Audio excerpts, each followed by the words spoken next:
तो मिलना शरीर नहीं होता है। शरीर तो एक साथ एक सहोदर भाई का होता है, मुकदमे होते हैं, पति पत्नी में तलाक के मुकदमे होते हैं, शरीर थोड़े ही मिलता, मिलता मन है। अगर शिव से आपका मन बार बार जुड़ने लगे तो शिव अच्छे लगने लगे। हम लोग को शिव अच्छे लगते नहीं।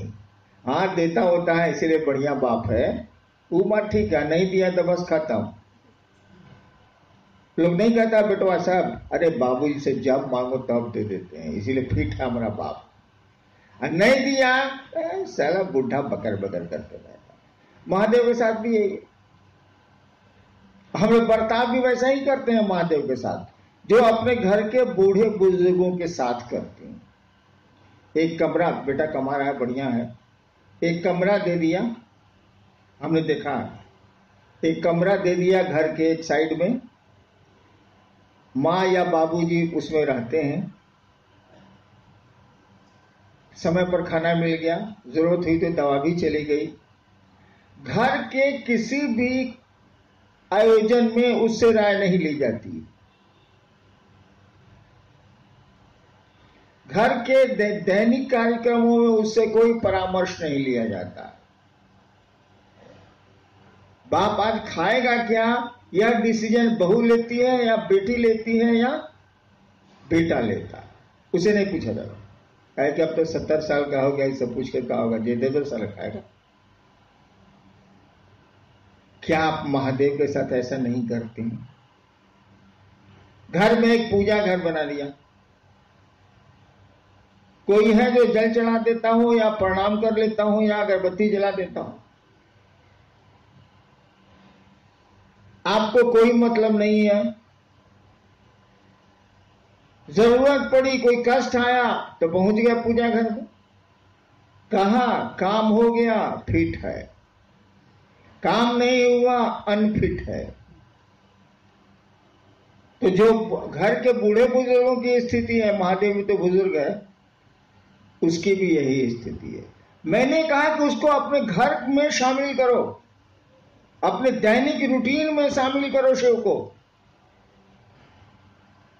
और इसीलिए मैंने कहा कि जो 108 बार आप बैठ के नमः शिवाय करते रहे कई हजार साल से, करिए, हम नहीं रोक रहे हैं आपको,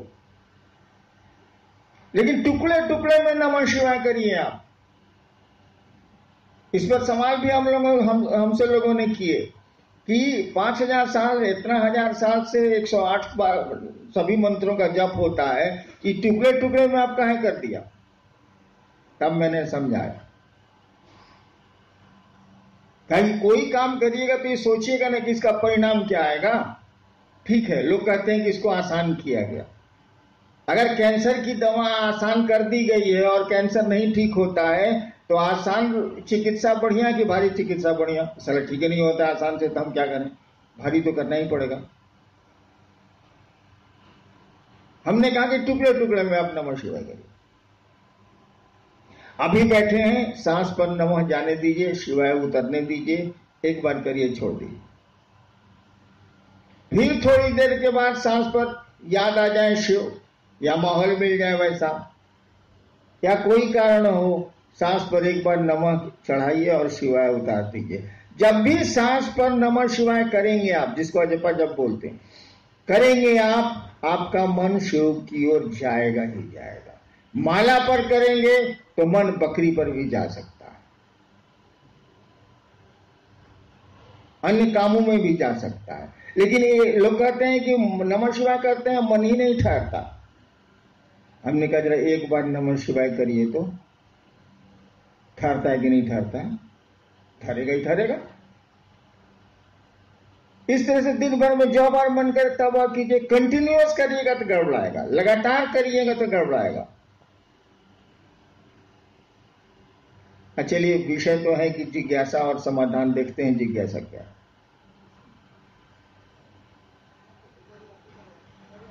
नहीं बेटे, क्या चाहिए? नवादा वारसलीगंज से हैं। शिव कार्य में हम कैसे आगे चल पाएंगे? परेशानी तो आती है, साहब दया कर दीजिए। आधा बोल गए, ये परेशानी आती है और परेशानी जाती भी है। इस जगत में कोई चीज ठहर नहीं सकती है। जगत शब्द का अर्थ ही होता है, जंगम धातु से बना है जो चलता है। जंगम का अर्थ ही होता है, जंगम का मानी होता है जानवर जो चलते हैं। स्थावर का मानी होता है पेड़ जो एक जगह खड़े रहते हैं। जगत उसी धातु से बना है, यानी यहाँ कुछ भी नहीं ठहरता, सब गुजर रहा है। World is a passing show, ये गुजरता हुआ तमाशा। हाँ, क्या शिवकांत? परेशानी आती है, कैसे आगे बढ़ेंगे? शिव कार्य में हम कैसे आगे बढ़ेंगे? बता तो रहे हैं, आप करने को तैयार नहीं है। हमने कहा कि आप दूसरों को शिव शिष्य बनाने की कोशिश करिए। ये मंच वाली आदत छोड़िए, आपने पकड़ लिया। आपको शिव शिष्य बनना है, चरचरिया भजनिया कीर्तनिया नहीं बनना। आपने शिव को गुरु माना है और आपको शिष्य बनना है। महादेव ने कहा दूसरों को शिष्य बनाओ, तुम्हारा मन भी शिव का शिष्य बनेगा। इस काम को करिए। नमः शिवाय को टुकड़े टुकड़े में ले आइए। तीसरा सूत्र, अदया तो मांगिएगा ही मांगिएगा, उसके लिए कहने की क्या जरूरत। जो पहला सूत्र है, मैं अक्सर कहता हूं कि 4 दिन अगर आपको लेटरिन नहीं हो, दवा के बाद भी पेट खुलासा नहीं हो, और शिव के शिष्य हैं आप, महादेव आपके आराध्य हैं या गुरु हैं, तो आप कहवे कीजिएगा महादेव को कि सरकार हमको लेटरिन हो जाता। बाप रे बाप, बड़ी गंजन है। तो दया तो मांगिएगा ही मांगिएगा कि काहे की जिंदगी में खराब सड़कें मिलनी ही मिलनी है, उसके लिए क्या सिखाना। 2 चीज सीखने जैसी है, एक दूसरों को शिव शिष्य बनाने की मानसिकता, और दूसरा नमः शिवाय से अपने गुरु को प्रणाम। इसको करिए, तब भी नहीं होगा कर दिया जाएगा। आप पैदल नहीं चल सकते हैं तो गाड़ियां बनी हैं कि नहीं बनी, बसें बनी हैं कि नहीं बनी हैं। आध्यात्म में भी बसें हैं, गाड़ियां हैं। चलिए तो भाई साहब, चलने की मानसिकता में तो आइए भाई साहब। अब आपको धनबाद जाना ही नहीं है तो कोई बस लाए, ट्रेन लाए, जहाज लाए, क्या फर्क पड़ता है। लेकिन धनबाद जाना ही जाना है तो उपाय हो जाएंगे, उपाय हैं। नेक्स्ट जी, मान्य है कि गुरु भाव सत्ता है, उनका शिष्य होने के लिए शिष्य भाव देना होगा। क्या जगत गुरु की शिष्यता में भाव आवश्यक है?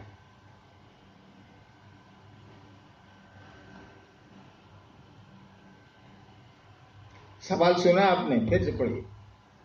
मान्य है कि गुरु भाव सत्ता है, उनका शिष्य होने, जगत गुरु का शिष्य होने के लिए क्या भाव जरूरी है?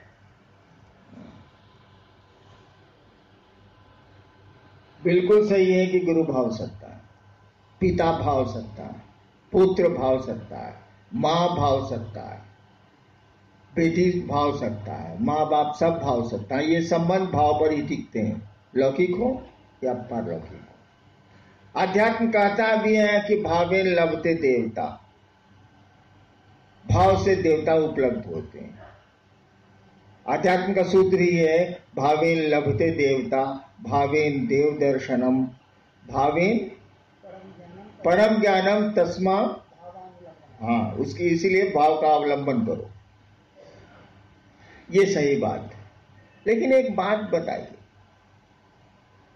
आप लोग कर रहे हैं फटाफट, पर जल्दी जल्दी स्वीकार। जिसको समझा रहे हैं उसके पास भाव है क्या? आपके पास हो सकते हैं, उसी के तहत आप घूम रहे हैं, लोगों को शिव शिष्य बना रहे हैं। जिसको बना रहे हैं उसके पास शिव के प्रति भाव है क्या? नहीं है। और उसका इंतजार भी आप नहीं करते कि भाव है कि नहीं है। आप केवल इतना ही देखते हैं कि वो स्वीकार कर लिया कि हम शिव को गुरु मानेंगे और कह दिया कि हम 3 को काम करेंगे, आपका काम खत्म, आगे बढ़िए, यही ना है। उसके पास तो भाव नहीं है। और कहा गया गुरु भाव सकता है, तो आपकी मेहनत बेकार चली गई ना भाई साहब, कि नहीं चली गई?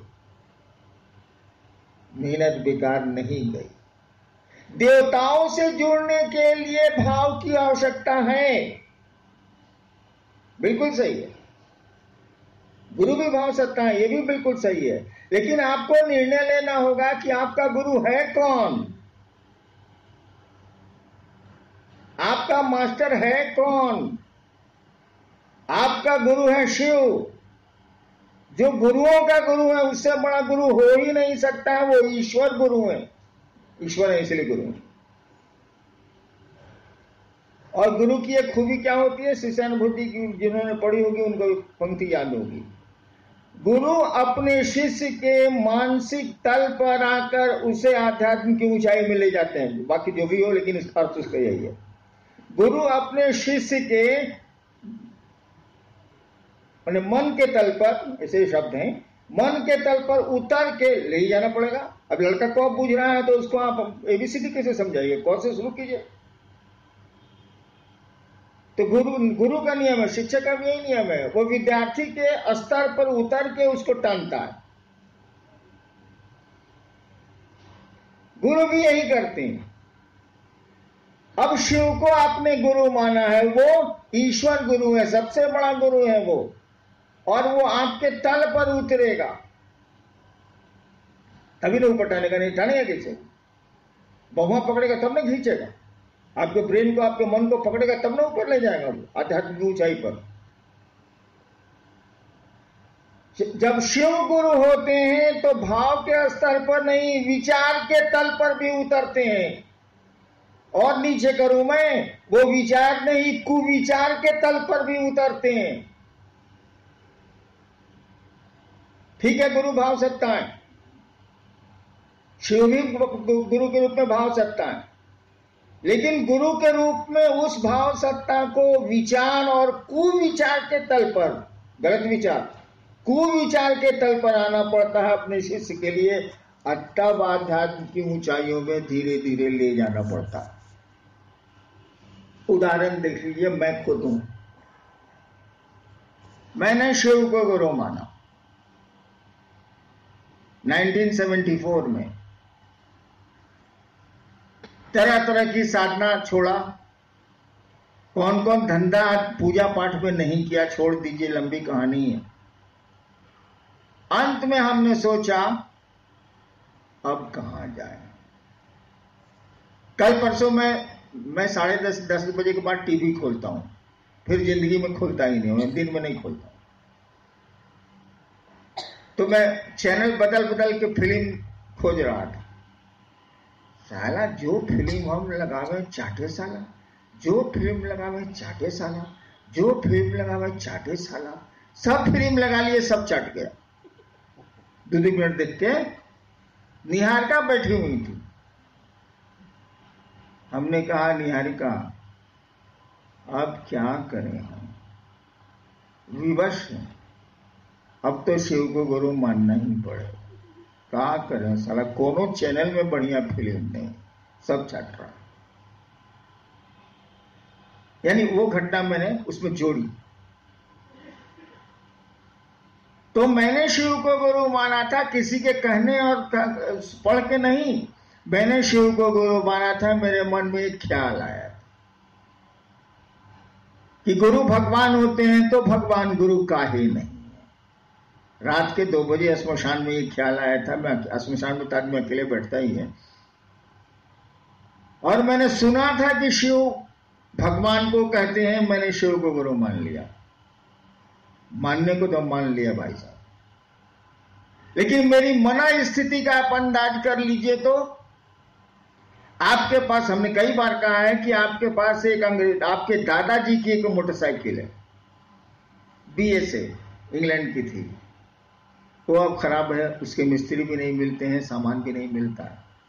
आप बड़ी चाहत रखे हुए हैं कि दादा की मोटरसाइकिल है, कम से कम दिखाने के लिए, चलने भर के लिए तो बन जाए। आप सब गैरेज में गए हैं, मोटरसाइकिल के गैरेज में, और सबने पैसे लिए हैं और किसी ने ठीक से नहीं बनाया। आपको मालूम होता है कि एक बूढ़ा मिस्त्री है जो अब मोटरसाइकिल नहीं बनाता है, लेकिन है वो बड़ा पुराना, महादेव है वो बड़ा पुराना। आपको अब शौक है मोटरसाइकिल बनाने का, तो क्या करिएगा, जाइएगा ही जाइए। वहां ले जाके मोटरसाइकिल आप लगाते हैं, पूछता है क्या तुमको भरोसा है कि मैं मोटरसाइकिल बना दूंगा? अब बनवाने के लालच में भले कह दिए हो है, मनवा कहेगा ये बेचुत का बनाओ, सॉरी माफ करिएगा, ये साला क्या बनावेगा, सब पैसा लेके उल्लू बना दिया, ये बुढ़वा का बनावेगा साला, एको को मोटरसाइकिल इसके कारखाने में हिले नहीं है। लेकिन उसने कहा कि बउआ 2 दिन के बाद आइए।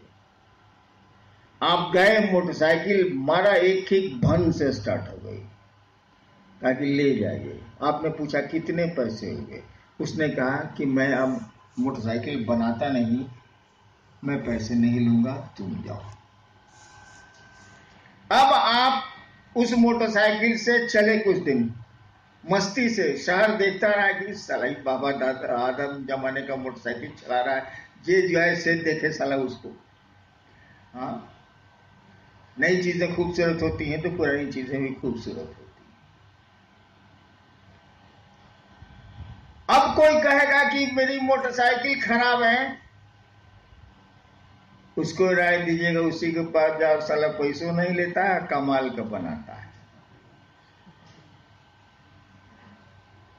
तो मैंने भी शिव को गुरु माना था, तो ये सोच के माना था कि साला और गुरु तो बेईमानी करेगा तो पंफलेट भी छाप सकते हैं उसके खिलाफ।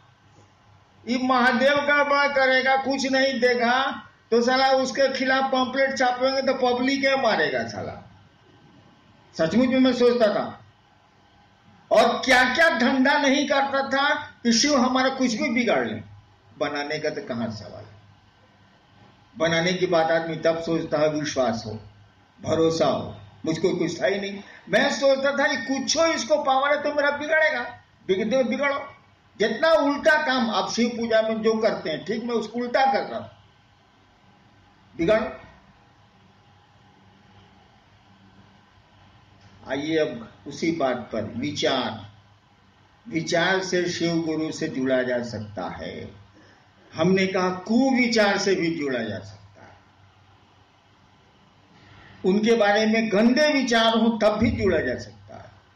शिव देवता से नहीं जुड़ा जा सकता, शिव गुरु से जुड़ा जा सकता है, क्योंकि वो तो जानता ही है कि विद्यार्थी सलाम को करिए भी करेगा, इसको पढ़ने का मन नहीं करता। इसीलिए मास्टर तो अपनी जिम्मेवारी निभाएगा, कैसे पढ़ा के आपको पढ़ा के कलेक्टर बना देगा। तो शिव भी जानते हैं कि जगत का प्राणी है, जीव भाव के आकर्षण में है, शिव भाव कैसे जाएगी, कैसे आगे अच्छा लगी। और तब वो विचार करेंगे कि सुंदर विचार शिष्य के नहीं है, तो हमारे सुंदर विचार हो ये जाए तो तहार कौन जरूरत बाबू, हमार कपड़ा साफे बा तो धोबी की यहाँ कहे जाए। जब सब ठीक ही है तो गुरु के पास क्यों जाएंगे हम? या तो सब गड़बड़ है, सब कुछ विचार भी गड़बड़ है। भाव तो बहुत ऊपर की चीज है, भरोसा होगा, विश्वास होगा तब न भाव जगे, तब भी वो जुड़ते हैं। और मैं इसका उदाहरण हूं, केवल मैंने सोच लिया था कि मेरे पास अब कोई चारा नहीं है, सारा टीवी चैनल में कोनो बढ़िया फिल्म नहीं है, अब क्या करें हम बाप। मैंने शिव को गुरु मान लिया, पूरी तरह निराश, हताश, महादेव के प्रति जितने दुर्भाव हो सकते हैं मेरे पास थे। लेकिन गुलाब के फूल को गुस्से में मरोड़िए या प्रेम से उसको सूंघिए, दोनों के परिणाम बराबर होंगे, दोनों में सुगंध रहेगी। गुरु की यही खूबी है कि मास्टर को गाली देता रहता है विद्यार्थी, तब भी वो जानता है कि इसको पढ़ने का मन नहीं है, इसीलिए ऐसा करता है और धीरे धीरे उसको पढ़ाता है। तो ये बिल्कुल सही है कि गुरु भाव सकता है, लेकिन शिव गुरु आपके विचार के तल तक उतरते हैं, यानी फटाफट आपका पूरी तरह कार्य करें। विचार के तल पर ही नहीं उतरते हैं भाई साहब, आपके कुविचार के तल पर भी उतरते हैं। खाली स्वीकार करिए नहीं चलेंगे, शिव को गुरु मानेंगे तो मर्द के स्वीकार करिए। जब मान लिया शिव को गुरु तो मान लेंगे, इसका जो होगा देखा जाएगा, साला कुछ नहीं मिलेगा तो हम जानबे करते हैं। मेरे साथ यही स्थिति थी, कोई विकल्प नहीं था, कोई चारा नहीं था। सही है ये गुरु भाव सत्ता होते हैं, लेकिन शिव गुरु भाव सत्ता ही नहीं, विचार सत्ता भी है, कुविचार सत्ता भी है। जोड़िए तो भाई साहब। नेक्स्ट जी, मंत्रों का जप भाव की स्थिति में ही फलदायी है। और फिर आगे क्या पूर्ण रूप से ही अपने आप में जिज्ञासा है। दूसरी लाइन जो है दूसरी जिज्ञासा, उसको भी पढ़ ही देते हैं। शिव के शिष्य भावांतरण हेतु अजपा जप विधि से अपने गुरु को नमन करने के निमित्त, लंबा टॉपिक है जी, वैसे ने कहा ये पहला ठीक है, मंत्रों का जप भाव की स्थिति में ही फलदायी है। कौन बड़का बात है? शब्दों का इस्तेमाल अर्थ की स्थिति में ही फलदायक, यही तो कहा हुआ। शब्दों का इस्तेमाल अर्थ की स्थिति में ही फलदायक। एक बार मैं केरल गया, हमारे साथ गुरु भाई लोग भी गए, तो एक दो गुरु भाई मिला, वहां का लोकल स्थानीय लोग सब, ये लोग समझाए, वो लोग बुझबे नहीं करे। तो कहा कि बंचे जी तो बुझते नहीं खेरे। गुरु भाई सब आपस में बतियाया, उसका कान खड़ा हो गया जो बोल रहा था। हमसे आके कहते हैं मुन्ना सिंह कि सर हमको लगा कि हिंदी पूछता है वो, हम लोग घसक दिए कहीं पिटा नहीं जाए। हाँ भाई, तो अब वो अर्थ ही नहीं समझ रहा है तो आप गाली दिए चाहे प्रशंसा कीजिए, बतवा बराबर है। लेकिन अर्थ समझ रहा है तो उसके परिणाम आपको लेने पड़ेंगे। अगर प्रशंसा आपने दी है तो आपको सम्मान मिलेगा, आपने गालियां दी हैं तो आपको अपमान मिलेगा। वही कहा गया है, मंत्रों का जो परिणाम है वो भाव प्रवेश से ही होगा। यानी मंत्रों में क्या छिपा है, जब तक इसको नहीं समझेंगे आप तब तक मंत्र रिजल्ट ही नहीं देंगे। हाँ, कुछ मंत्र हैं जो देंगे, जैसे नमः शिवाय। नमः शिवाय मंत्र इतना ज्यादा चल रहा है पूरे विश्व में इतने दिनों से कि नमः शिवाय के नाम पर कोई आपको प्रणाम कर देगा। शिव के नाम पर नाली वाला सांप भी शिवलिंग पर पूजा जाता है, उतना मिल जाए, उससे ज्यादा नहीं। लेकिन नमः शिवाय का भावार्थ समझेंगे, निहितार्थ समझेंगे, तब न रिजल्ट वहां आवेगा भाई साहब। यानी भाव प्रवेश, यानी नमः शिवाय का भाव प्रवेश होगा तभी रिजल्ट आवेगा, तभी परिणामदायी है मंत्र, कोई मंत्र हो परिणामदायी। अब आप 108 बार नमः शिवाय कर रहे हैं, सुबह सुबह 4 बजे उठ गए, नहावा लिया एकदम प्रेम से फर्स्ट क्लास, नमः शिवाय नमः शिवाय नमः शिवाय 108 बार मारा, उठ गए। एगो ब्रह्मपुर में नहीं, डुमराव में, आरा जिला में एक जगह, बक्सर जिला में एक जगह है डुमराव, वहां एक बहुत बड़ा सेठ था, वो पूजा करता था 1.5 घंटा, इतना अगरबत्ती एक दिन में जलाता था, एक मुट्ठी, बड़ा बिजनेसमैन था। एक दिन पहले 3 गो मुंशी को भेजा कि तुम बक्सर चले जाओ, तुम आरा चले जाओ, तुम ब्रह्मपुर चले जाओ, अट्ठा खाता में कि हमारा पैसा लेके आओ, जाओ। वो बोला अब बनिया की देंगे। दूसरे दिन वो पूजा कर रहा था, करता था ओम जय जगदीशर, ओम जय जगदीशर, ओम जय जगदीशर, 1.5 घंटा कर रहा था वो, अगरबत्ती जला के पूजा कर रहा, पूरा पूजा कर फोटो लगाया हुआ था। सही घटना बता रहा हूं। उसी समय मुंशिया आया, एक जो बाहर भेजा था वो आया, दूसरा आया, तीसरा आया। दूसरे दिन की बात है, अभी लोग सोच रहा है कि 1.5 घंटा मालिक पूजा करेंगे, तब तक बहुत काम है मेरा, फिर बिगड़ेंगे क्यों, काम कहीं नहीं हुआ।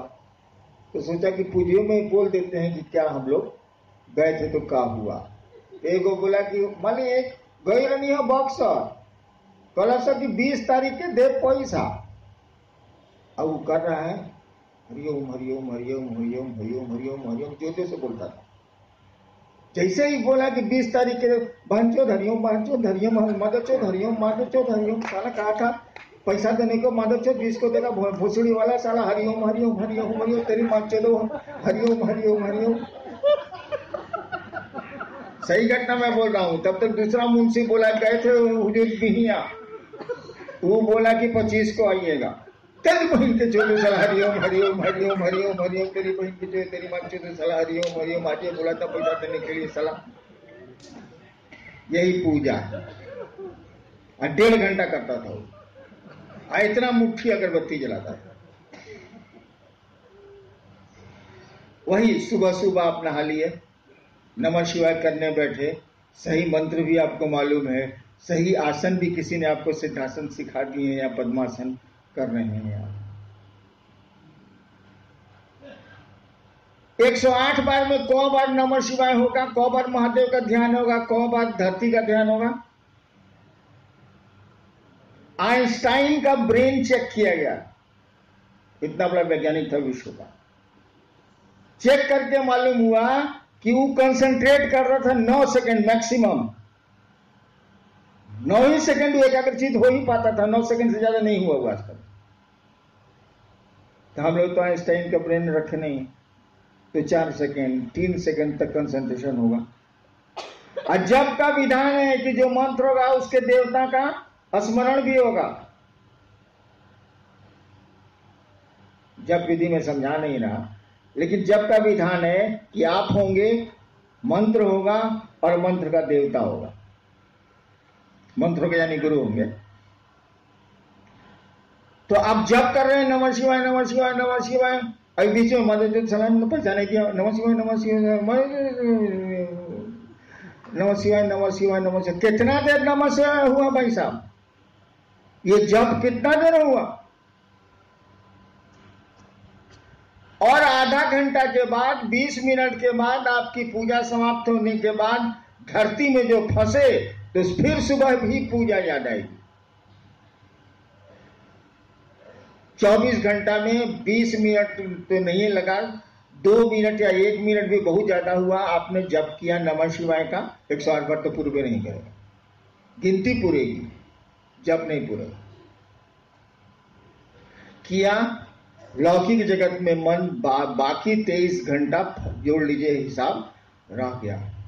क्या आध्यात्मिक भाव आ गया? हमने कहा कि तुम टुकड़े टुकड़े में नमः शिवाय का। जब भी सांस प्रश्वास पर आप नमः शिवाय करेंगे, शिव जरूर याद आएंगे। वो मैकेनिकल हो ही नहीं सकता, मशीन की तरफ कर ही नहीं सकते। सांस पर नमः चढ़ा और शिवाय उतरा, शिव याद आएंगे। हम जानते हैं कि आप इसको देर तक नहीं कर सकते। 9 सेकंड तो आइंस्टीन था, तो हम लोग कहां है? 9 सेकंड। हमने कहा 1 बार करो, 2 बार करो, 3 बार करो। बहुत तुम कबीलाट हो, 11 बार करो। वैसा कबीलाट हम लोग क्या है नहीं, 1-2 को है, लेकिन यहां नहीं आया। लेकिन उससे भी नहीं होता, सब डपोर संख्या है, झूठ बोलता है।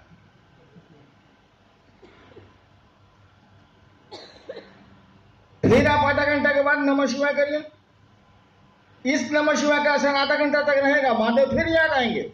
एक बार किया है आप, ताकि मैकेनिकल तो है नहीं। फिर सांस पर नमः जाने दीजिए, शिवाय उतरने दीजिए।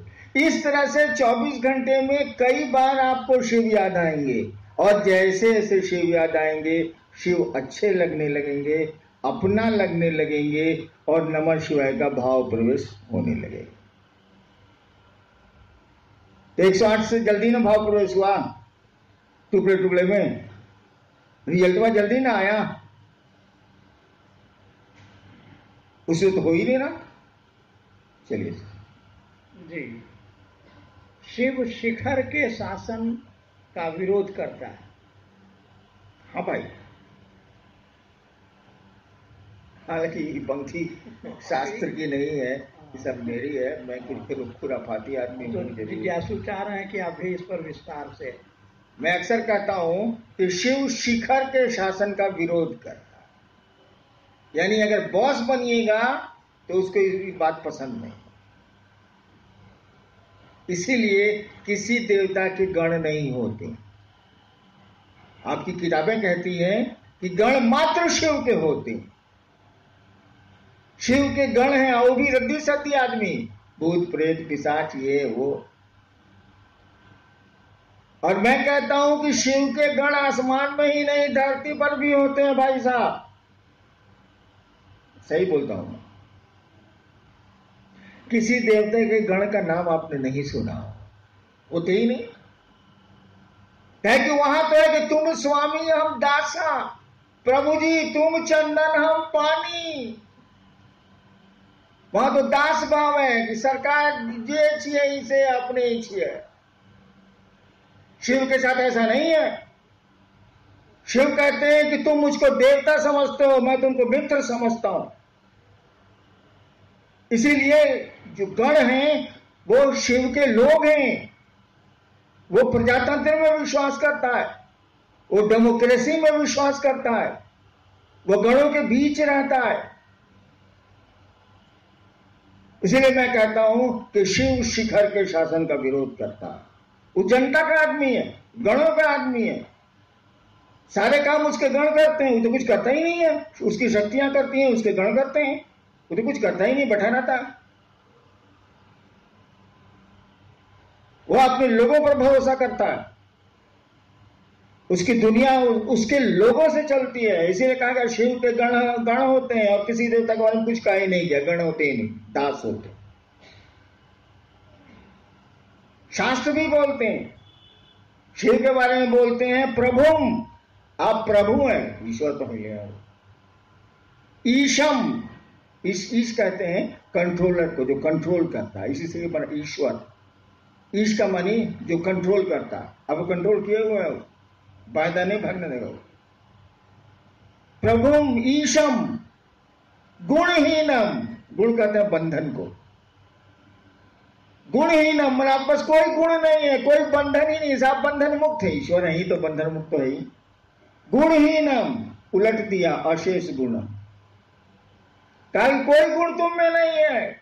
अब गुण गिनाएगा तो सारा खत्म नहीं होता। शिव का तो यही पैराडॉक्स है। कहा कि गुणहीनम, आपको कोई गुण नहीं है। हाँ भाई, ईश्वर है तो गुण कहां से आए। फिर कहता है कि अशेष गुणम, जितना गुण गिनाते हैं फिर पहुंच जाता है। अब क्या करें हम।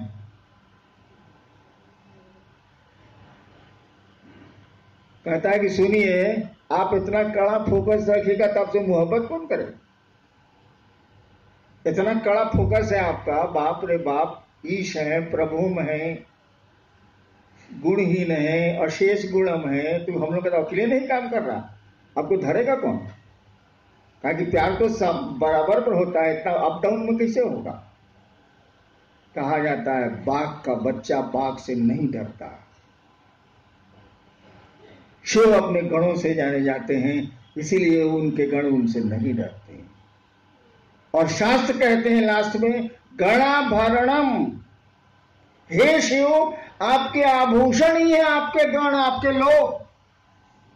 आप उन्हीं आभूषणों से शोभा पाते हैं। आभूषण का नाम गणाभरणम, गण आपके आभूषण है, उसके बिना तो आप शोभा ही नहीं पाते। यानी शिव लोगों में जीता। शिव के नाम पर नाली का सांप भी पूजा जाता है शिव मंदिरों में। वो लोगों के बीच जीता है, गणों के बीच रहता है। गण माने आदमी, गणतंत्र से बना है, लोगों के बीच में रहता है। और तब मैंने कहा शिव शिखर के शासन का विरोध करता है। जब भी बॉस बनिएगा अपने को ऊपर ले जाइएगा, शिव के नजर में खटकेगा, क्योंकि वो तो जनता का आदमी है। वो तो जितने नीचे के लोग हैं उनका आदमी, नीचे के लोग मतलब लोग सबका उनका आदमी है। उसकी अलग कोई आइडेंटिटी नहीं है, अलग कोई अस्तित्व नहीं है। शिव अपने गणों के चलते जाने ही जाते हैं, शक्तियों के चलते जाने जाते हैं। कहा जाता है कि शक्तियां शिव का प्रकटीकरण है, शिव अपनी शक्तियों से जाने जाते हैं। शिव अपने गणों से जाने जाते हैं, अन्य देवताओं में ऐसा नहीं है। भाई हो जाएगा लेट। आइए महादेव का काम करें हम लोग।